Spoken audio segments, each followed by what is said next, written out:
Just literally put me on, and I'll put you into whatever I may know that you don't. And let me just change the audio back to the headphones. Okay.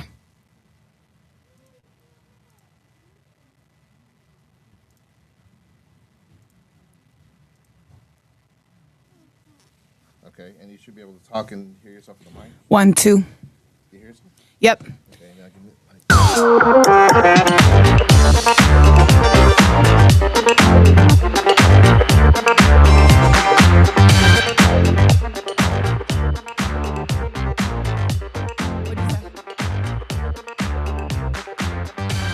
and then it's gonna go in, and then I can do my poem for Martin.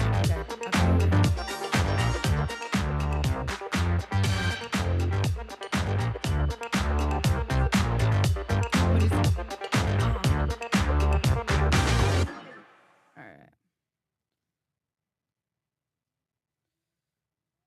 Is it recording? Yeah, it's recording. Okay. So we just finished the MLK March. None of this is scripted. It's all live.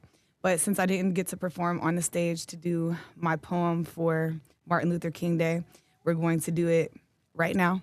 The poem is called Perspective, and I'm very fortunate to be able to do this with another person that's mixed with black and white here so he can hear it. So hopefully this poem touches him because it relates to the culture that we face as being mixed with black and white. So it's called Perspective. My objective for the collective is for you to view my perspective. Before we judge it, let's dissect it. When I was born into the world, I was born with two perspectives. My mother is white, my father is black, two perspectives. I saw them as my parents, not as separate sides with racial divides. Not that he's black and she's white, because we don't call our parents colors. We call them mom and we call them dad. But in school, they teach us colors. So when it was time to draw my mother, I just left a blank space. And when they asked me why, I said, because she's white just like this page. And I reached for the tan Crayola to draw my dad, and I said, my bad, Dad. I know I should have used the black crayon, but this is the darkest shade they had. I quickly realized that there was no way to mix the two colors on the page and create something that looks like me. They say that life is black and white, but I was born in the in-between. Imagine having a grandfather on both sides of the war. I have an ancestor who oppressed and one who refused to be oppressed. The blood of slave owners and slaves running combined and intertwined through the same veins. Two men with different skin colors are connected to me. I'm the product of two races that chose to co-create. That means two people chose love or to make love in the midst of hate. I said two people chose love or to make love in the midst of hate. It's so unbelievable that two enemies could come together that when they see someone who looks like me, they view it as an impossibility.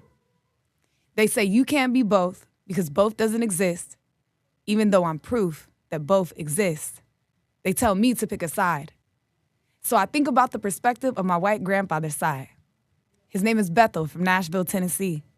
And he named my mother after a Dolly Parton song called Jolene. He taught me about bluegrass music and blueberry pancakes. And he used to call me a Yankee from up north and make me raspberry milkshakes. He never pointed out my different traits or made me feel like I was different. And his country accent made me laugh like, ha, these folks is different. But different isn't an option because they tell me to pick a side. So I think about the perspective of my black grandfather's side. He's a preacher and a teacher, and my grandmother loves to see me wear my hair in a fro. She loves to see my hair wild. She'll put a pick in it and say it loud, you're black and you're proud. But she never told me to hate the other part of who I am. It wasn't until I grew that I knew that the world was two-sided. My parents never asked me to pick sides because I never called them black, because I never called them white, because we don't call our family colors, we call them family. Not being able to find my color in a crown box made me realize I can't be put inside of a box. But when I went to register for college, they asked me to check a box. They said, are you black or are you white? I checked both.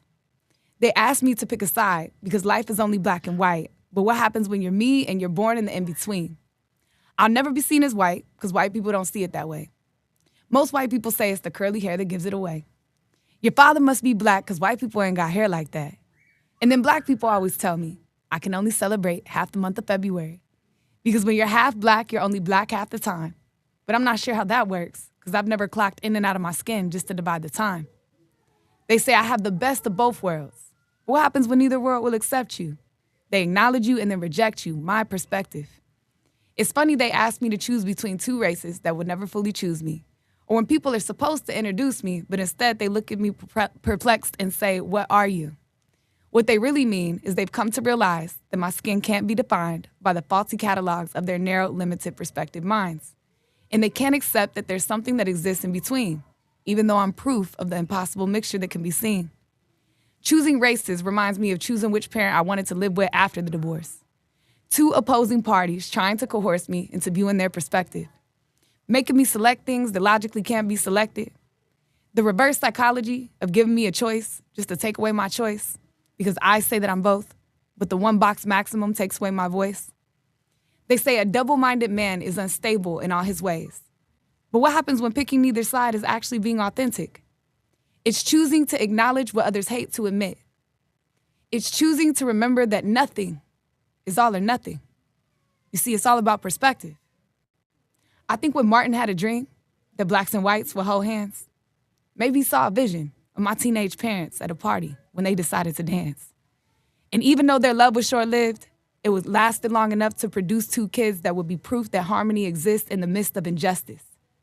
I am proof that where love is, the impossible is possible. I'm reminded by my skin that two opposing races loved and made love when they chose to co-create and bore something out of love in a world full of hate. I'm proof that genetics don't make you evil, and sometimes generational curses are broken by rebels who don't care about the opinions of other people. My parents came from two different cultures, and their skin was like night and day. But there's not a single day I don't thank God for their spontaneous attraction that caused their interaction, and maybe it was merely self-satisfaction that was present when it happened. But they created me. In a world of black and white, they created an ambivalent miracle of something in between. I'm like Switzerland because I refuse to pick sides and be elective, because making a choice erases the fullness of my identity. But hey, that's just my perspective. Poem. Wow. Was that really memorized? Yeah. Wow. That's amazing. Happy Martin Luther King Day. Wow. That's got to go on your podcast. Yeah. Wow, that was amazing. I can't believe you memorized that. Yeah, I have a lot of them memorized. Wow, that was awesome. Thank you. Did you like it? Yes, I loved it. It was great. That must have taken forever. What, to memorize it? To write it and memorize it. Yeah, kind of. Wow. A little bit.